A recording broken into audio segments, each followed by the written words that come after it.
ਵਾਸਤੂ ਸ਼ਾਸਤਰ ਇੱਕ ਹੁੰਦਾ ਵਾ ਤੇ ਵਾਸਤੂ ਸ਼ਾਸत्र ਦੇ ਐਸਟ੍ਰੋਲੋਜਰ ਦੇ ਵਿੱਚ ਕੀ ਫਰਕ ਹੈ? ओके आप जितने तरीके के लोग सोच सकते हो उससे भी ज़्यादा, क्योंकि जितने तरह के थंब प्रिंट्स हैं उतने तरह के लोग हैं, उतनी तरह की सोच है, उतने तरह के हेल्थ इश्यूज़ हैं, उतने तरह के सोशल इश्यूज़ हैं, प्रोफेशनल इश्यूज़ हैं। मतलब आप ये समझ लो जितने तरह के थंब प्रिंट्स बन सकते हैं उतने तरह की सिचुएशन है और उतने तरह के लोग हमारे पास आते हैं। ਜੇ ਗੱਲ ਕਰੀਏ ਤੁਸੀਂ ਰੀਸੈਂਟਲੀ ਹਜੇ PhD ਜਿਹੜੀ ਹੈ ਕਰ ਚੁੱਕੇ ਹੋ ਐਸਟ੍ਰੋਲੋਜੀ ਦੇ ਵਿੱਚ, ਤਾਂ ਕਿਵੇਂ ਦਿਮਾਗ ਦੇ ਵਿੱਚ ਆਇਆ ਕਿ ਐਸਟ੍ਰੋਲੋਜੀ ਦੀ ਮੈਂ ਸਟੱਡੀ करा? ओके सबसे पहले तो यही थॉट था कि क्योंकि मैं इस फील्ड में हूँ, अगर मैं इस एजुकेशन की अहमियत नहीं समझूंगा तो किसी और को कैसे समझा सकूँगा। ਸੰਜੀਤ ਜੀ, ਅੱਜ ਕੱਲ੍ਹ ਲੋਕ ਜਿਹੜੇ ਨੇ ਘਰ ਦੇ ਬਾਹਰ ਜਿਹੜੇ ਨਿੰਬੂ ਮਿਰਚਾਂ ਟੰਗਦੇ ਨੇ, ਤਾਂ ਕਈ ਲੋਕਾਂ ਦੀ ਥਿੰਕਿੰਗ ਇਹ ਬਣੀ ਹੋਈ ਹੈ ਕਿ ਕਿਸੇ ਨੂੰ ਆਪਾਂ ਸਵੇਰੇ ਸਵੇਰੇ ਉੱਠ ਕੇ ਸ਼ਕਲ ਦੇਖ ਲਈ ਜਾਂ ਕਿਸੇ ਨੇ ਛਿੱਕ ਮਾਰਤੀ ਸੀ ਘਰੋਂ ਬਾਹਰ ਨਹੀਂ ਜਾਣਾ, ਇਹ ਕਿਸ ਤਰੀਕੇ ਦੀ ਰੈਮਡੀਜ਼ ਹੈ? ਰੈਮਡੀਜ਼ ਨਹੀਂ, ਐਕਚੁਅਲੀ ਕਨਸੈਪਟ ਇਹਦੇ ਪਿੱਛੇ ਵੀ ਬਹੁਤ ਲੌਜੀਕਲ ਹੈ। ਬਹੁਤ ਸਾਰੇ ਲੋਕ ਇਹਨਾਂ ਨੂੰ ਵਹਿਮ ਸਮਝਦੇ ਹੈ, ਲੇਕਿਨ ਇਹਨਾਂ ਦੇ ਪਿੱਛੇ ਬਹੁਤ ਸਟਰੋਂਗ ਲੌਜਿਕਸ ਰਹੇ ਨੇ ਜੀ। ਜੇ ਅਸੀਂ ਐਸਟ੍ਰੋਲੋਜਰ ਦੇ ਕੋਲੇ ਗਏ ਹਾਂ, ਅਸੀਂ ਉਪਾਏ ਕੀਤਾ ਵਾ ਹੈ ਨਾ, ਤੇ ਉੱਪਰ ਰਿਜ਼ਲਟ ਜਿਹੜਾ 100% ਨਹੀਂ ਆਉਂਦਾ, ਇਸ ਦਾ ਰੀਜ਼ਨ ਕੀ ਹੈ? इसके लिए मैं कहूँगा कि हमें थोड़ी सी ओवर एक्सपेक्टेशन है एस्ट्रोलॉजर से। उसका रीज़न ये है कि एस्ट्रोलॉजर आपको गाइड करता है सही डायरेक्शन के लिए, दैट इज़ एस्ट्रोलॉजी। रेमेडीज़ जो है, मतलब कि आपको क्या लगता है कि मैं कितना चेंज आपके अंदर ला सकता हूँ? जैसे आप मीडिया के अंदर हैं, क्या मैं रेमेडी करके आपको इंजीनियर बना सकता हूँ? That is not at all possible. Remedies 2-4-5% he effect डालती हैं, और कई बार हमारा जो काम होता है वो 1-2% से ही अटका होता है। वहाँ पर तो लगता है कि रेमेडी जो करवा दी इससे तो बढ़िया दुनिया में कुछ है ही नहीं, लेकिन जब आपका काम ही अटका, मतलब कि आपके A2 नंबर रहे हैं और आप सोचो कि एस्ट्रोलॉजर मेरे से रेमेडी करवाए 38 नंबर मिल जाए और मैं पास हो जाऊँ, ऐसा तो होने नहीं वाला। ਸਤਿ ਸ਼੍ਰੀ ਅਕਾਲ ਜੀ ਸਾਰਿਆਂ ਨੂੰ। ਜਰਨੀ ਤੇਸ਼ੀ ਦੇਖ ਰਹੇ ਸਾਰੇ ਦਰਸ਼ਕਾਂ ਦਾ ਮੈਂ ਅੰਕਿਤ ਵਰਮਾ ਸਵਾਗਤ ਕਰਦਾ। ਦੱਸ ਦਈਏ, ਅਕਸਰ ਜਿਹੜੇ ਲੋਕ ਨੇ ਉਹ ਐਸਟ੍ਰੋਲੋਜਰਸ ਦੇ ਕੋਲੇ ਜਾਂਦੇ ਨੇ ਆਪਣੀ ਸਮੱਸਿਆਵਾਂ ਲੈ ਕੇ, ਪਰ ਜੇ ਐਸਟ੍ਰੋਲੋਜਰ ਉਹਨਾਂ ਨੂੰ ਗਲਤ ਰਾਹ ਦੇ ਵਿੱਚ ਪਾ ਦੇਵੇ ਤਾਂ ਲੋਕ ਵੀ ਕਾਫੀ ਪਰੇਸ਼ਾਨ ਹੁੰਦੇ ਨੇ। ਕਿਸ ਤਰੀਕੇ ਦੀਆਂ ਪ੍ਰੈਡਿਕਸ਼ਨਸ ਨੂੰ ਜਿਹੜੇ ਲੋਕ ਉਹ ਫੋਲੋ ਕਰਦੇ ਨੇ, ਸੋ ਇਸੀ ਰਿਗਾਰਡਿੰਗ ਅੱਜ ਇੱਕ ਇੰਟਰਵਿਊ ਕਰਨ ਲਈ ਪਹੁੰਚੇ ਹਾਂ, ਅੱਜ ਗੱਲਬਾਤ ਕਰਨ ਲਈ ਪਹੁੰਚੇ ਹਾਂ ਡਾਕਟਰ ਸਚਿਨ ਅਤਰੇ ਐਸਟ੍ਰੋਲੋਜਰ, ਜਿਨ੍ਹਾਂ ਨਾਲ ਅੱਜ ਗੱਲਬਾਤ ਕਰਾਂਗੇ। ਉਹਨਾਂ ਨਾਲ ਜਾਣਾਂਗੇ ਕਿ ਕੀ ਹੈ ਐਸਟ੍ਰੋਲੋਜੀ ਦੇ ਵਿੱਚ ਤੇ ਕੀ ਹੈ ਵਾਸਤੂ ਸ਼ਾਸਤਰ ਦੇ ਵਿੱਚ। ਸੋ ਗੱਲਬਾਤ ਕਰਦੇ ਹਾਂ। ਸਤਿ ਸ਼੍ਰੀ ਅਕਾਲ ਜੀ। ਸਤਿ ਸ਼੍ਰੀ ਅਕਾਲ ਜੀ। ਸਭ ਤੋਂ ਪਹਿਲਾਂ ਸਾਡੇ ਚੈਨਲ 'ਤੇ ਬਹੁਤ ਬਹੁਤ ਸਵਾਗਤ ਹੈ ਤੁਹਾਡਾ। ਥੈਂਕ ਯੂ ਜੀ, ਥੈਂਕ ਯੂ ਸੋ ਮਚ। ਸਭ ਤੋਂ ਪਹਿਲਾ ਕੁਐਸਚਨ ਮੇਰਾ ਇਹੀ ਹੋਏਗਾ ਕਿ ਐਸਟ੍ਰੋਲੋਜਰ ਕਿਵੇਂ ਦਿਮਾਗ ਦੇ ਵਿੱਚ ਆਇਆ ਕਿ ਮੈਂ एस्ट्रोलॉजर बनना? ओके, एक्चुअली मैं ऐसे परिवार से बिलोंग करता हूँ, लाइक एस्ट्रोलॉजी ये मेरा पुश्तैनी काम है। मेरे फादर, ग्रैंडफादर, ग्रेट मतलब कि मैं 8th पुश्त हूँ जिसका हमारे पास रिकॉर्ड है, जो इसी यस जद्दी पुश्ती काम हैगा। ਜੇ ਗੱਲ ਕਰੀਏ, ਤੁਸੀਂ ਰੀਸੈਂਟਲੀ ਹਜੇ PhD ਜਿਹੜੀ ਹੈ ਕਰ ਚੁੱਕੇ ਹੋ ਐਸਟ੍ਰੋਲੋਜੀ ਦੇ ਵਿੱਚ, ਤਾਂ ਕਿਵੇਂ ਦਿਮਾਗ ਦੇ ਵਿੱਚ ਆਇਆ ਕਿ ਐਸਟ੍ਰੋਲੋਜੀ ਦੀ ਮੈਂ ਸਟੱਡੀ ਕਰਾਂ? ओके सबसे पहले तो यही थॉट था कि क्योंकि मैं इस फील्ड में हूँ, अगर मैं इस एजुकेशन की अहमियत नहीं समझूंगा तो किसी और को कैसे समझा सकूँगा जी। दूसरा ये भी था कि एस्ट्रोलॉजी को मैं खुद भी बहुत स्ट्रांगली चाहता हूँ कि ये इसको हम प्रमोट करें, सो दैट कि सभी यूनिवर्सिटीज़ इसके अंदर कोर्सेज लाएं, और जो एस्ट्रोलॉजी सीखना, प्रैक्टिस करना या इसको अपना प्रोफेशन बनाना या इसमें जो भी डाउट है वो क्लियर करना चाहते हैं, तो उनको एक प्रॉपर प्लेटफॉर्म मिले जो गवर्नमेंट रिकॉग्नाइज्ड हो। यूनिवर्सिटीज़ इसके अंदर सिलेबस क्रिएट करे, अपना कोर्सेज लेकर आए जी। तो यही सोच के कि पहल तो ऑफ कोर्स जो ऑलरेडी एस्ट्रोलॉजर्स हैं उनको ही करनी चाहिए जी, पहले अपनी डिग्रीज प्रॉपर करें। ਵਾਸਤੂ ਸ਼ਾਸਤਰ ਇੱਕ ਹੁੰਦਾ ਵਾ, ਤੇ ਵਾਸਤੂ ਸ਼ਾਸਤਰ ਤੇ ਐਸਟ੍ਰੋਲੋਜਰ ਦੇ ਵਿੱਚ ਕੀ ਫਰਕ ਹੈ? ओके, एस्ट्रोलॉजी सब्जेक्ट है जो आपका बर्थ हुआ था उस टाइम से हम आपका एक बर्थ चार्ट बनाते हैं, जिससे हमें ये आइडिया होता है कि आपकी सोच कैसी है। क्योंकि आपका जब बर्थ हुआ तो आपके बॉडी की हार्मोनल अलाइनमेंट एक सेट हो गई, वो हार्मोनल अलाइनमेंट के बेसिस पे ही डिसाइड होगा कि आपकी सोच कैसी होगी। जैसी सोच होगी वैसे आपका एक्शंस होंगे, जैसे एक्शंस होंगे वैसे आपके रिजल्ट्स और सर्कमस्टेंस बनते चले जाएंगे। वेयरएज वास्तु जो है वो आपके इमीडिएट सराउंडिंग है, वो भी एनर्जी आपको इन्फ्लुएंस करती है। जैसे आप देखोगे कि आप अगर लाल रंग को देखो तो उससे आपके अंदर उत्तेजना, एग्रेशन क्रिएट होता है। शनि का नीला रंग देखो तो वो आप थोड़े से डल या सैडनेस की तरफ मूव करोगे, या सफ़ेद रंग से पीस रिप्रेजेंट होता है। तो इमीडिएट सराउंडिंग में रखे हुए एलिमेंट्स और उनकी अलाइनमेंट्स भी आपको अलग अलग तरीके की एनर्जी देती है। तो वास्तु एक रेमेडी करने का तरीका है। आयुर्वेद के अंदर भी जो हीलिंग करने का जो तरीका है, मतलब क्योर करने का, हेल्थ इश्यूज क्योर करने का जो तरीका है, उसके अंदर बहुत सारी चीज़ें बताई गई हैं। मतलब 10-15 चीज़ें हैं जो चरक संहिता में मेरे को पढ़ने को मिली। उसमें आयुर्वेद बताता है कि किसी भी पर्सन को हील करने के लिए आप मंत्र जाप कर सकते हो, औषधि मतलब मेडिसिन ले सकते हो, मणि स्टोन्स वगैरह डाल सकते हो, या स्टोन से बनने वाली मेडिसिन भी होती है, मेटल से बनने वाली मेडिसिन होती है। और उसी में वास्तु का जिक्र भी है। उपहार मतलब दान वगैरह, नियम अपना डेली रूटीन सेट करो, मतलब इस तरह से तीर्थ गमन, धार्मिक स्थान की यात्रा, वो भी आपके अंदर हार्मोन्स चेंजेस लेकर आती है। तो ये सारी चीज़ें उसके अंदर भी जिक्र है, ये रेमेडी की तरह इस्तेमाल होती है। जे गल करिए किते ना किते कई ਜਿਹੜੇ ਨੇ ਐਸਟ੍ਰੋਲੋਜਰਸ ਨੇ ਰੈੱਡ ਬੁੱਕ ਦੀ ਜਰੀਏ ਜਿਹੜੇ ਨੇ ਉਹ ਦੇਖਦੇ ਨੇ, ਹਨਾ, ਵੈਦਿਕ ਐਸਟ੍ਰੋਲੋਜੀ ਦੇ ਨਾਲ ਦੇਖਦੇ ਨੇ, ਉਹ ਕਿਸ ਤਰੀਕੇ ਦੀ ਐਸਟ੍ਰੋਲੋਜੀ ਹੁੰਦੀ ਹੈ? ओके वैसे मैं आई एम रियली सॉरी, मैं इसके ऊपर बहुत ज़्यादा कमेंट नहीं करना चाहूँगा क्योंकि ये मेरा सब्जेक्ट नहीं है। लाल किताब ज्योतिष का एक अंग है वैदिक ज्योतिष का, लेकिन उसके ऊपर ना मैंने काम किया हुआ है, और क्योंकि मैंने उसके ऊपर काम नहीं किया हुआ तो मैं बहुत ज़्यादा कमेंट नहीं करना चाहूँगा। ਤੇ ਜੇ ਵੈਦਿਕ ਐਸਟ੍ਰੋਲੋਜੀ ਦੀ ਗੱਲ ਕਰੀਏ ਤਾਂ ਜਿਹੜੇ ਲੋਕ ਨੇ ਉਹ ਕਿਸ ਤਰੀਕੇ ਦੇ ਲੋਕ ਜਿਹੜੇ ਤੁਹਾਡੇ ਕੋਲ ਆ ਕੇ ਮਿਲਦੇ ਨੇ ਤੁਹਾਨੂੰ? आप जितने तरीके के लोग सोच सकते हो उससे भी ज़्यादा, क्योंकि जितने तरह के थंब प्रिंट्स हैं उतने तरह के लोग हैं, उतनी तरह की सोच है, उतने तरह के हेल्थ इश्यूज़ हैं, उतने तरह की सोशल इश्यूज़ हैं, प्रोफेशनल इश्यूज़ हैं। मतलब आप ये समझ लो जितने तरह के थंब प्रिंट्स बन सकते हैं उतने तरह की सिचुएशन है और उतने तरह के लोग हमारे पास आते हैं। ਜੇ ਗੱਲ ਕਰੀਏ ਕਈ ਲੋਕਾਂ ਦੇ ਵਿੱਚ ਇਹ ਹੈ कि ਹਰ ਇੱਕ ਐਸਟ੍ਰੋਲੋਜਰ ਦੀ ਅਲੱਗ ਪ੍ਰੈਡਿਕਸ਼ਨ ਕਿਉਂ ਹੁੰਦੀ ਹੈ? हाँ, ये हमें काफ़ी देखने को मिलता है, जिसके कारण हमें काफ़ी प्रॉब्लम्स भी फेस करनी पड़ती है हमारे, specially being in this profession. मैं एक एग्जांपल, मतलब with all due respect to the doctors, but फिर भी हमें मेडिकल फील्ड में भी जहाँ पर सेंट्रलाइज एजुकेशन सिस्टम है वहाँ पर भी हमें देखने को मिलता है कि कभी कभी दो डॉक्टर्स की अलग ओपिनियन हो जाती है किसी केस के बारे में। एस्ट्रोलॉजी के केस में ये बहुत ज़्यादा हो जाता है। उसका रीज़न ये है कि एस्ट्रोलॉजी की जो एजुकेशन है वो सेंट्रलाइज एजुकेशन सिस्टम के अंडर नहीं है। मैं अपनी लाइनेज से सीख रहा हूँ, जो मेरे फादर ने ऑब्जर्व किया अपने सराउंडिंग के। पंजाब में हम रहते हैं तो पंजाब के सराउंडिंग के जो लोग आते हैं उनकी लाइफ किस तरह से मूव करती है, उसके अकॉर्डिंग हमने ऑब्जर्वेशंस करी और उसके अकॉर्डिंग हमने प्रैक्टिस करी। कोई पर्सन जो तमिलनाडु से आता है, कोई गुजरात से आता है, या कोई आउट ऑफ इंडिया यूरोप वगैरह से आता है, तो उनके सोचने का तरीका डिफरेंट है, उनके सोचने का तरीका डिफरेंट है, तो उनकी इश्यूज भी कुछ डिफरेंट हो जाते हैं। जैसे डिवोर्स केस वहाँ पर एक्सट्रीम है और उनके लिए आम बात है। हमारे यहाँ 1.3% डिवोर्स रेट है इंडिया में, बेल्जियम में 83% है। तो मतलब सी द डिफरेंस। तो हर एरिया का, हर रीजन का भी डिफरेंस हो जाता है, और क्योंकि ये सेंट्रलाइज एजुकेशन सिस्टम के अंडर नहीं है अभी तक प्रॉपरली, तो इसलिए भी थोड़ा सा डिफरेंस आ जाता है, हमें देखने को मिल जाता है। ਕਈ ਲੋਕਾਂ ਦਾ ਕਹਿਣਾ ਇਹ ਵੀ ਹੈ ਕਿ ਜੇ ਅਸੀਂ ਐਸਟ੍ਰੋਲੋਜਰ ਦੇ ਕੋਲੇ ਗਏ ਆ, ਅਸੀਂ ਉਪਾਅ ਕੀਤਾ ਵਾ, ਹੈ ਨਾ, ਤੇ ਉੱਪਰ ਰਿਜ਼ਲਟ ਜਿਹੜਾ 100% ਨਹੀਂ ਆਉਂਦਾ, ਇਸ ਦਾ ਰੀਜ਼ਨ ਕੀ ਹੈ? इसके लिए मैं कहूँगा कि हमें थोड़ी सी ओवर एक्सपेक्टेशन है एस्ट्रोलॉजर से। उसका रीज़न ये है कि एस्ट्रोलॉजर आपको गाइड करता है सही डायरेक्शन के लिए, दैट इज़ एस्ट्रोलॉजी। रेमेडीज़ जो है, मतलब कि आपको क्या लगता है कि मैं कितना चेंज आपके अंदर ला सकता हूँ? जैसे आप मीडिया के अंदर है, क्या मैं रेमेडी करके आपको इंजीनियर बना सकता हूँ? That is not at all possible. Remedies 2-4-5% he effect डालती हैं, और कई बार हमारा जो काम होता है वो 1-2% से ही अटका होता है। वहाँ पर तो लगता है कि रेमेडी जो करवा दी इससे तो बढ़िया दुनिया में कुछ है ही नहीं, लेकिन जब आपका काम ही अटका, मतलब कि आपके A2 नंबर रहे हैं और आप सोचो कि एस्ट्रोलॉजर मेरे से रेमेडी करवाए 38 नंबर मिल जाए और मैं पास हो जाऊँ, ऐसा तो होने नहीं वाला।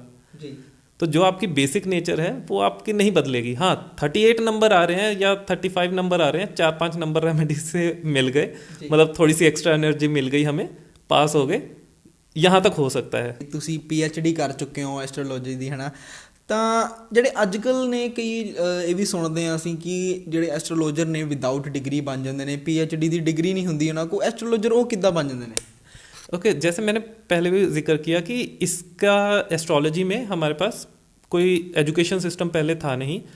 पिछले कुछ सालों से आई रिमेंबर 1998 में यूजीसी ने फर्स्ट एक कॉन्फ्रेंस करी थी जालंधर में DAV कॉलेज में। तो वहाँ पर यूजीसी ने ग्रांट दी थी कि कोई भी यूनिवर्सिटी एस्ट्रोलॉजी के अंदर अपना कोर्सेज शुरू कर सकती है, और उसके बाद से शुरू हुआ है ये सिस्टम जी। उससे पहले कोई भी एजुकेशन सिस्टम था ही नहीं, तो इसीलिए हम एक्सपेक्ट कैसे करेंगे कि कोई भी पर्सन डिग्रीज लेकर बैठा है।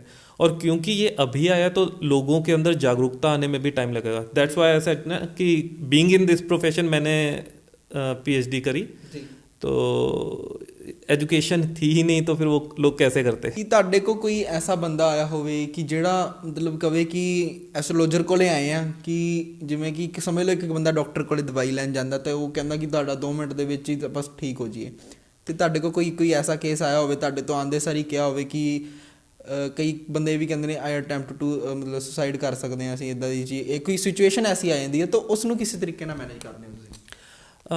देखो ऐसे केसेस आते हैं, मतलब इट्स क्वाइट कॉमन, मतलब नॉट दैट कॉमन कि हर रोज़ आते हैं, लेकिन आ जाते हैं कुछ महीनों में एक आधा केस इस तरह का भी आ जाता है।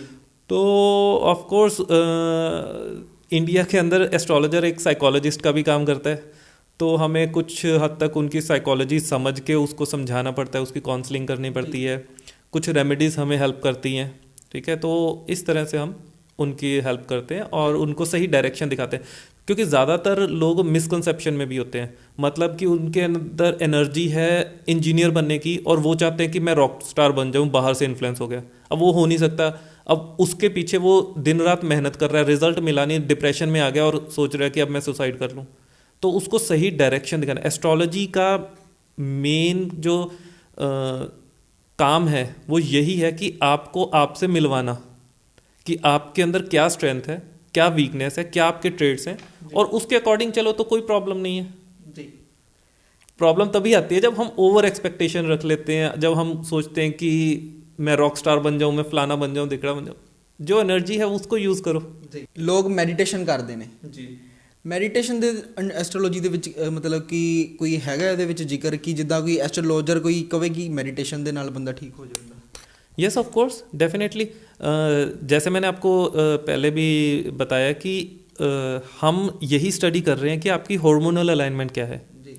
जब हम बोलते हैं तो एक तरह के हार्मोन रिलीज होते हैं, जब हम हंसते हैं तो दूसरी तरह के, चलते हैं तो तीसरी तरह के, जब हम गुस्सा करते हैं तो चौथी तरह के। तो जब है ही ये सारे हार्मोन्स, तो मंत्र जाप या मेडिटेशन आपके अंदर एक पैटर्न क्रिएट करता है हार्मोन्स का। ये कम्प्लीटली आयुर्वेद में भी इसका जिक्र है कि आप किसी की बुराई करते हो तो एक तरह के डिस्ट्रक्टिव हार्मोन्स क्रिएट होते हैं, आप किसी की हेल्प करते हो तो एक कंस्ट्रक्टिव हार्मोन प्रोड्यूस होते हैं। तो वो आपकी सोच को, आपके एक्शंस को इन्फ्लुएंस करते हैं और ऑफ कोर्स उससे रिजल्ट्स मिलते हैं। ਸੰਜੀਤ ਜੀ, ਅੱਜ ਕੱਲ੍ਹ ਲੋਕ ਜਿਹੜੇ ਨੇ ਘਰ ਦੇ ਬਾਹਰ ਜਿਹੜੇ ਨਿੰਬੂ ਮਿਰਚਾਂ ਟੰਗਦੇ ਨੇ, ਤਾਂ ਕਈ ਲੋਕਾਂ ਦੀ ਥਿੰਕਿੰਗ ਇਹ ਬਣੀ ਹੋਈ ਹੈ ਕਿ ਕਿਸੇ ਨੂੰ ਆਪਾਂ ਸਵੇਰੇ ਸਵੇਰੇ ਉੱਠ ਕੇ ਸ਼ਕਲ ਦੇਖ ਲਈ ਜਾਂ ਕਿਸੇ ਨੇ ਛਿੱਕ ਮਾਰਤੀ ਸੀ, ਘਰੋਂ ਬਾਹਰ ਨਹੀਂ ਜਾਣਾ, ਇਹ ਕਿਸ ਤਰੀਕੇ ਦੀ ਰੈਮਡੀਜ਼ ਹੈ? ਰੈਮਡੀਜ਼ ਨਹੀਂ, ਐਕਚੁਅਲੀ ਕਨਸੈਪਟ ਇਹਦੇ ਪਿੱਛੇ ਵੀ ਬਹੁਤ ਲੌਜੀਕਲ ਹੈ। ਬਹੁਤ ਸਾਰੇ ਲੋਕ ਇਹਨਾਂ ਨੂੰ ਵਹਿਮ ਸਮਝਦੇ ਹੈ, ਲੇਕਿਨ ਇਹਨਾਂ ਦੇ ਪਿੱਛੇ ਬਹੁਤ ਸਟਰੋਂਗ ਲੌਜਿਕਸ ਰਹੇ ਨੇ ਜੀ। ਜਿੱਦਾਂ ਆ ਨਿੰਬੂ ਮਿਰਚ ਵਾਲੀ ਗੱਲ ਆਪਾਂ ਕਰ ਲੈਂਦੇ ਹਾਂ, ਜਿੱਦਾਂ ਬਹੁਤ ਸਾਰੇ ਲੋਕ ਕਹਿੰਦੇ ਨੇ ਕਿ ਜੇ ਨਿੰਬੂ ਮਿਰਚ ਬਾਹਰ ਟੰਗੀਏ ਤਾਂ ਭੂਤ ਨਹੀਂ ਅੰਦਰ ਆਏਗਾ ਜੀ। ਉਹ ਐਕਚੁਅਲੀ ਸਹੀ ਕਹਿ ਰਹੇ ਨੇ ਜੀ। ਮੈਂ ਤੁਹਾਨੂੰ ਲੱਗੇਗਾ ਕਿ ਮੈਂ ਹਜੇ ਤਾਂ ਕਹਿ ਰਿਹਾ ਸੀਗਾ ਕਿ ਭੂਤ ਹੁੰਦੇ ਨਹੀਂ, ਤੇ ਹੁਣ ਕਹਿ ਰਿਹਾ ਕਿ ਭੂਤ ਨਹੀਂ ਆਏਗਾ। ਐਕਚੁਅਲੀ ਆਯੁਰਵੇਦ ਦੇ ਵਿੱਚ ਦੱਸਿਆ ਗਿਆ ਭੂਤਜ ਬਿਮਾਰੀਆਂ, ਭੂਤਜ ਬਿਮਾਰੀਆਂ ਹੁੰਦੀ ਹੈ, ਮਤਲਬ ਭੂਤ ਉਹਨੂੰ ਕਿਹਾ ਜਾਂਦਾ, ਉਹ ਵਾਲੀ ਬਿਮਾਰੀ ਹੈ ਜਿਹੜੀ ਹਵਾ ਜਾਂ ਪਾਣੀ ਤੋਂ ਆਪਾਂ ਨੂੰ ਲੱਗਦੀ ਹੈ, ਕਮਿਊਨੀਕੇਬਲ ਡਿਜ਼ੀਜ਼ਸ। ਅਤੇ ਜਦੋਂ ਆਪਾਂ ਨਿੰਬੂ ਮਿਰਚ ਟੰਗਦੇ ਹਾਂ ਆਪਣੇ ਦਰਵਾਜ਼ੇ ਦੇ ਬਾਹਰ, ਤਾਂ ਉਹਦੇ ਨਾਲ ਕੀ ਹੁੰਦਾ ਕਿ ਜਦੋਂ ਧਾਗਾ ਨਿੰਬੂ ਦੇ ਮਿਰਚ ਦੇ ਥਰੂ ਹੋ ਕੇ ਜਾਂਦਾ ਤਾਂ ਉਹ ਖਟਾਸ ਨਿੰਬੂ ਦੀ ਅਤੇ ਤਿੱਖਾਪਨ ਮਿਰਚ ਦਾ ਹਲਕਾ ਹਲਕਾ ਰਿਲੀਜ਼ ਹੋਣਾ ਸ਼ੁਰੂ ਹੋ ਜਾਂਦਾ, ਅਤੇ ਹਵਾ ਉਹਦੇ ਟੱਚ ਹੋ ਕੇ ਜਦੋਂ ਕ੍ਰੋਸ ਕਰਦੀ ਹੈ ਤਾਂ ਐਂਟੀ ਬੈਕਟੀਰੀਅਲ ਦਾ ਕੰਮ ਕਰਦਾ ਉਹ ਜੀ। ਅਤੇ ਆਪਾਂ ਨੂੰ ਜਿਹੜੀ ਕਮਿਊਨੀਕੇਬਲ ਡਿਜ਼ੀਜ਼ ਹੈ ਉਹ ਤੋਂ ਆਪਾਂ ਨੂੰ ਬਚਾਉਂਦਾ, ਉਹ ਇੱਦਾਂ ਕੰਮ ਕਰਦਾ। ਜਾਂ ਤੁਸੀਂ ਸੁਣਿਆ ਹੋਣਾ ਕਿ ਛਿੱਕ ਮਾਰ ਕੇ ਬਾਹਰ ਨਹੀਂ ਜਾਣਾ ਚਾਹੀਦਾ, ਉਹਦੇ ਪਿੱਛੇ ਵੀ ਆਹੀ ਲੌਜਿਕ ਹੈ। ਜਦੋਂ ਆਪਾਂ ਨਿੱਛ ਮਾਰਦੇ ਹਾਂ ਨਾ, ਤਾਂ ਅੰਦਰ ਦਾ ਅਨਡਾਈਜੈਸਟ ਫੂਡ ਪਾਰਟੀਕਲਸ ਕੁਝ ਮੂੰਹ 'ਚ ਆ ਜਾਂਦੇ ਨੇ, ਅਤੇ ਉਹਦੇ ਨਾਲ ਕੀ ਹੁੰਦਾ ਹੈ ਕਿ ਤੁਹਾਡੇ ਬੈਕਟੀਰੀਆ ਬਹੁਤ ਈਜ਼ੀਲੀ ਅਟੈਕ ਕਰ ਸਕਦੇ ਨੇ ਅਤੇ ਤੁਹਾਡੀ ਇਮਿਊਨਿਟੀ ਵੀਕ ਕਰ ਸਕਦੇ ਨੇ। ਅਤੇ ਤਾਂ ਹੀ ਕਿਹਾ ਜਾਂਦਾ ਜੇ ਤੁਸੀਂ ਛੀਕ ਮਾਰ ਕੇ ਬਹੁਤ ਜ਼ਰੂਰੀ ਵੀ ਹੈਗਾ ਬਾਹਰ ਜਾਣਾ ਤਾਂ ਪਾਣੀ ਪੀ ਲਓ ਤਾਂ ਕਿ ਉਹ ਸਭ ਅੰਦਰ ਚਲਾ ਜਾਵੇ, ਜਾਂ ਕੁਝ ਮਿੱਠਾ ਖਾ ਲਓ ਤਾਂ ਕਿ ਉਹ ਮਿੱਠੇ ਦੀ ਲੇਅਰ ਬਣ ਜੇ। ਜੀ, ਕਿਤੇ ਨਾ ਕਿਤੇ ਇਹ ਵਹਿਮ ਨਹੀਂ ਹੈਗਾ ਕਿ ਕੋਈ ਗਲਤ ਸਾਡਾ ਨਾਲ ਕੰਮ ਜਿਹੜਾ ਸਾਡਾ ਖਰਾਬ ਹੋ ਜਾਏਗਾ। ਇਹ ਗਲਤ ਕੰਮ ਹੈ, ਆਹੀ ਗਲਤ ਕੰਮ ਹੈ ਕਿ ਤੁਹਾਡੀ ਇਮਿਊਨਿਟੀ ਵੀਕ ਹੋ ਗਈ ਜੀ। ਇਹ ਤੋਂ ਕੁਝ ਗਲਤ ਹੋ ਸਕਦਾ ਹੈ, ਬਸ ਆਹੀ ਗਲਤ ਹੈ। ਜਿੱਦਾਂ ਕਹਿ ਦੋ ਵੀ ਬਿੱਲੀ ਰਸਤਾ ਕੱਟ ਗਈ, ਬੰਦਾ ਰੁਕ ਜਾਂਦਾ। ਕਈ ਅੱਜ ਤੱਕ ਤਾਂ ਮੈਂ ਆਪ ਵੀ ਕੇਸ ਦੇਖੇ ਨੇ ਕਿ ਕੋਈ ਅਗਰ ਬਿੱਲੀ ਰਸਤਾ ਕੱਟ ਜਾਂਦੀ ਹੈ ਤਾਂ ਉਹ ਬੰਦਾ ਉੱਥੇ ਹੀ ਰੁਕ ਜਾਂਦਾ, ਜਦ ਤੱਕ ਕੋਈ ਹੋਰ ਬੰਦਾ ਨਹੀਂ ਨਿਕਲਦਾ ਉਹ ਬੰਦਾ ਉੱਥੇ ਹੀ ਨਹੀਂ ਇੱਦਾਂ ਦਾ ਵਹਿਮ ਕਰਨ ਦੀ ਲੋੜ ਹੈ ਨਹੀਂ ਜੀ। ਇਹ ਸਾਰੇ ਵਹਿਮ ਨੇ, ਫਾਲਤੂ ਦੀ ਗੱਲਾਂ ਨੇ। ਸਚਿਨ ਜੀ, ਜੇ ਗੱਲ ਕਰੀਏ ਅੱਜ ਦੀ ਡੇਟ ਦੇ ਵਿੱਚ ਲੋਕਾਂ ਦੇ ਵਿੱਚ ਵਹਿਮ ਆ ਜਾਂਦਾ ਕਿ ਕਿਤੇ ਨਾ ਕਿਤੇ ਸਾਡੇ ਦੇ ਵਿੱਚ ਆਤਮਾ ਆ ਗਈ ਹੈ, ਅਤੇ ਇੱਦਾਂ ਦਾ ਕੋਈ ਕੇਸ ਆਇਆ ਤੁਹਾਡੇ ਕੋਲ? जी, ऐसे भी मेरे को केस बहुत सारे देखने को मिल जाते हैं। टू बी वेरी ट्रू, ये एक तरह का मनोरोग है जी। मैं बहुत ज़्यादा आत्मा या इस चीज़ पे विश्वास नहीं करता जी।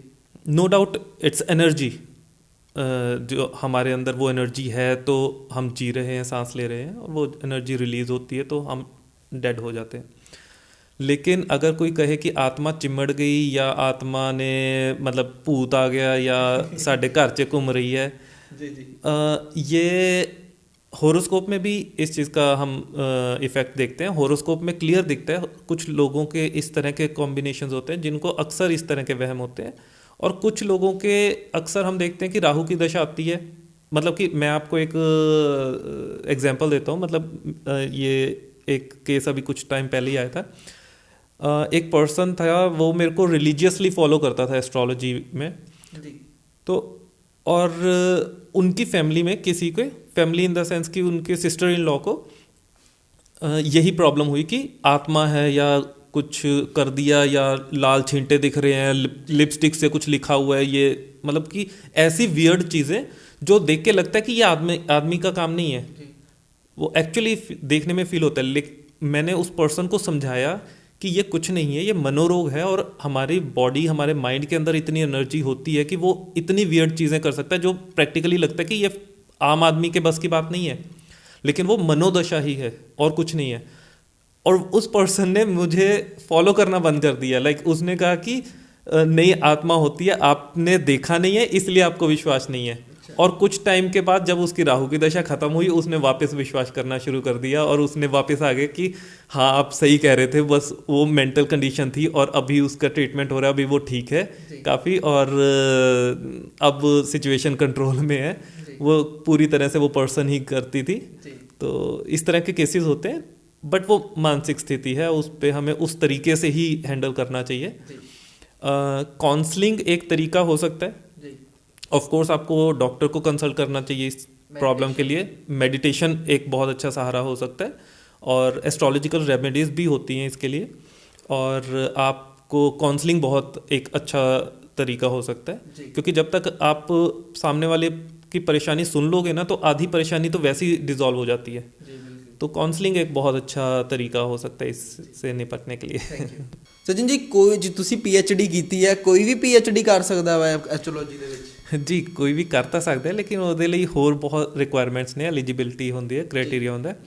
UGC ਦੀ ਗਾਈਡਲਾਈਨ ਦੇ ਅਕੋਰਡਿੰਗ ਤੁਹਾਡੇ ਕੋਲ ਪੋਸਟ ਗ੍ਰੈਜੂਏਸ਼ਨ ਦੇ ਵਿੱਚ ਉਹ ਸਬਜੈਕਟ ਹੋਣਾ ਚਾਹੀਦਾ, ਅਤੇ UGC ਦਾ ਐਗਜ਼ਾਮ ਕਲੀਅਰ ਕਰਨਾ ਪੈਂਦਾ, ਅਤੇ ਉਹ ਕਰਕੇ ਫਿਰ ਤੁਸੀਂ ਕਰ ਸਕਦੇ ਹੋ। ਲਾਈਕ ਵੈਸੇ ਮੇਰੇ ਕੋਲ ਗ੍ਰੈਜੂਏਸ਼ਨ ਜਿਹੜੀ ਸੀਗੀ ਇੰਜੀਨੀਅਰਿੰਗ ਦੀ ਸੀਗੀ, BTech ਮੈਂ ਕੀਤੀ ਹੈ।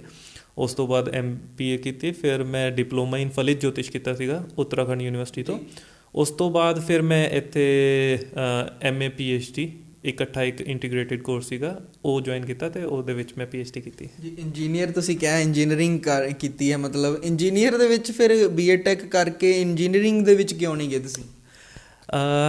ਮੈਨੂੰ ਫਿਜ਼ਿਕਸ ਦੇ ਵਿੱਚ ਬਹੁਤ ਜ਼ਿਆਦਾ ਇੰਟਰਸਟ ਸੀਗਾ, ਮੈਂ ਫਿਜ਼ਿਕਸ ਦਾ ਸਟੂਡੈਂਟ ਰਿਹਾ ਹਾਂ, ਅਤੇ ਐਸਟ੍ਰੋਲੋਜੀ ਦੇ ਵਿੱਚ ਫਿਜ਼ਿਕਸ ਅਤੇ ਮੈਥ ਦਾ ਬਹੁਤ ਸਟਰੋਂਗ ਰੋਲ ਹੈਗਾ। ਕਿਉਂਕਿ ਜੇ ਆਪਾਂ ਸਟਾਰਸ ਦੀ ਜਿਹੜੀ ਕੈਲਕੂਲੇਸ਼ਨ ਕਰਦੇ ਹਾਂ, ਤਾਂ ਤੁਸੀਂ ਦੇਖੋ ਕਿ ਸਪੇਸ ਦੇ ਵਿੱਚ ਮੈਂ ਪੋਜੀਸ਼ਨ ਹੀ ਤਾਂ ਕੈਲਕੂਲੇਟ ਕਰ ਰਿਹਾ, ਕਿਹੜਾ ਪਲੈਨਟ ਕਿੱਥੇ ਬੈਠਾ, ਕਿਤਨੇ ਡਿਗਰੀ 'ਤੇ ਬੈਠਾ। ਬਿਨਾਂ ਫਿਜ਼ਿਕਸ, ਬਿਨਾਂ ਰਿਲੇਟਿਵ ਮੋਸ਼ਨ ਸਮਝੇ, ਬਿਨਾਂ ਐਸਟ੍ਰੋਫਿਜ਼ਿਕਸ ਸਮਝੇ ਤੁਸੀਂ ਕਿੱਦਾਂ ਕਰ ਸਕਦੇ ਹੋ ਐਸਟ੍ਰੋਲੋਜੀ?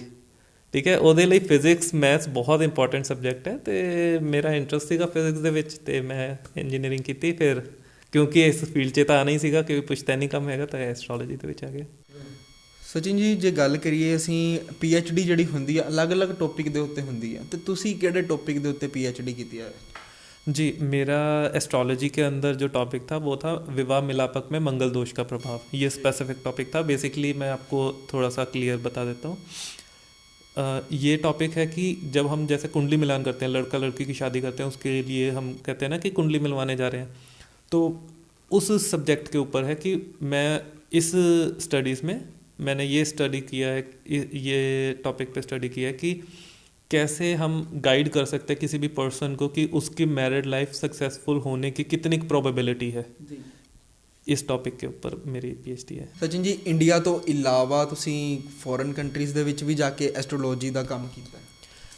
ਜੀ, ਮੈਂ ਆਊਟ ਆਫ ਇੰਡੀਆ ਗਿਆ, ਲੇਕਿਨ ਮੋਸਟਲੀ ਉਹ ਵਾਸਤੂ ਪ੍ਰੋਜੈਕਟਸ ਹੁੰਦੇ ਨੇ। ਕਿਉਂਕਿ ਐਸਟਰੋਲੋਜੀ ਕੰਸਲਟੇਸ਼ਨ ਤਾਂ ਅੱਜ ਕੱਲ੍ਹ ਆਪਣੇ ਕੋਲ ਔਨਲਾਈਨ ਸੋਰਸਿਸ ਬਹੁਤ ਚੰਗੇ ਹੋ ਗਏ, ਮੋਬਾਈਲ ਦੇ ਥਰੂ ਜਾਂ ਔਨਲਾਈਨ ਵੀਡੀਓ ਕਾਨਫਰੰਸ ਦੇ ਥਰੂ ਇੱਥੋਂ ਹੀ ਆਪਾਂ ਹੈਂਡਲ ਕਰ ਲੈਂਦੇ ਹਾਂ।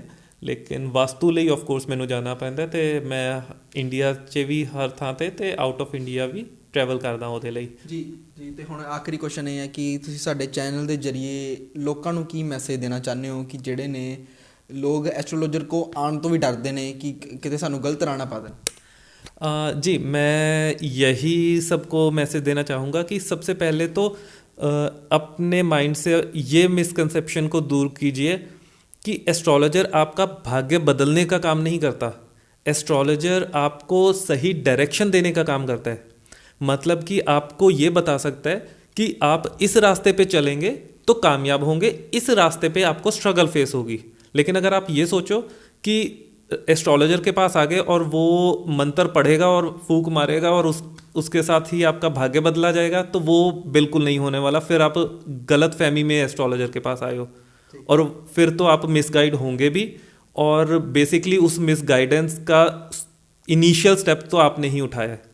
तो एस्ट्रोलॉजर, और एक और चीज़ मैं साथ में ऐड करना चाहूँगा कि एक ये भी लोगों को बहुत गलत फहमी रहती है कि एस्ट्रोलॉजर जो होता है वो भाग्यवादी बनाता है। ये बिल्कुल पूरी तरह से हमारी मिसकंसेप्शन है।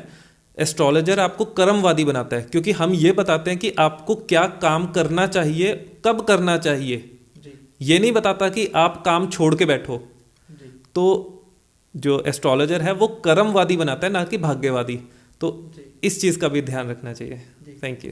सो ਜਿਹੜੇ ਸਾਡੇ ਚੈਨਲ ਦੇ ਰਾਹੀਂ ਤੁਹਾਨੂੰ ਇਸ ਇੰਟਰਵਿਊ ਦੇ ਵਿੱਚ ਤੁਹਾਨੂੰ ਦੇਖ ਰਹੇ ਨੇ, ਤੁਹਾਨੂੰ ਮਿਲਣਾ ਚਾਹੁੰਦੇ ਹੋਣ ਤਾਂ ਉਹ ਤੁਹਾਨੂੰ ਕਿਸ ਤਰੀਕੇ ਨਾਲ ਕੰਟੈਕਟ ਕਰ ਸਕਦੇ? ਉਹ ਮੈਨੂੰ ਕੰਟੈਕਟ ਕਰ ਸਕਦੇ ਆ, ਮੇਰੇ ਅਪਾਇੰਟਮੈਂਟ ਲੈ ਸਕਦੇ ਨੇ ਨੰਬਰ 'ਤੇ 74850050। ਐਂਡ ਆਈ ਐਮ ਐਸਟੈਬਲਿਸ਼ਡ ਇਨ ਲੁਧਿਆਣਾ। ਮੈਂ ਲੁਧਿਆਣਾ 'ਚ ਰਹਿਣਾ, ਅਤੇ ਲੁਧਿਆਣਾ 'ਚ ਹੀ ਮੇਰਾ ਆਫਿਸ ਹੈਗਾ, ਕਿਰਨ ਵਿਹਾਰ ਕਾਲੋਨੀ ਦੇ ਵਿੱਚ 94B Kiran Vihar, back side hotel ਕੀਸ ਪੱਖੋਵਾ ਰੋਡ 'ਤੇ ਜੀ, ਇੱਥੇ ਮਿਲ ਸਕਦੇ। ਸੋ ਜੇ ਤੁਸੀਂ ਵੀ ਐਸਟਰੋਲੋਜੀ ਦੇ ਵਧੀਆ ਮਾਹਿਰ ਬੰਦੇ ਕੋਲ ਜਾਣਾ ਚਾਹੁੰਦੇ ਹੋ, ਕਿਉਂਕਿ ਮੈਂ ਤੁਹਾਨੂੰ ਦੱਸ ਦੇਣਾ ਸਚਿਨ ਜੀ ਜਿਹੜੇ ਨੇ ਰੀਸੈਂਟਲੀ ਹੀ PhD ਕਰ ਚੁੱਕੇ ਨੇ ਐਸਟਰੋਲੋਜੀ ਦੇ ਵਿੱਚ। ਸੋ ਤੁਸੀਂ ਵੀ ਆ ਕੇ ਇੱਕ ਵਾਰੀ ਜ਼ਰੂਰ ਮਿਲੋ ਜੇ ਤੁਸੀਂ ਵੀ ਆਪਣਾ ਘਰ ਦੇ ਵਿੱਚ ਕੋਈ ਐਸਟਰੋਲੋਜਰ ਦਾ ਕਿਸੇ ਵੀ ਚੀਜ਼ ਤਰੀਕੇ ਦਾ ਜਿਹੜਾ ਕੰਮ ਕਰਵਾਉਣਾ ਚਾਹੁੰਦੇ ਹੋ। ਸੋ ਇੱਦਾਂ ਦੀਆਂ ਹੋਰ ਅਪਡੇਟਸ ਤੁਸੀਂ ਜੁੜੇ ਰਹੋ ਜਨ ਹਿਤੈਸ਼ੀ ਦੇ ਨਾਲ। ਮੈਂ ਅੰਕਿਤ ਵਰਮਾ, ਕੈਮਰਾਮੈਨ ਪ੍ਰਿੰਸ ਦੇ ਨਾਲ। जन हितैषी TRP नहीं खरीदते, भरोसा जीतते हैं हम।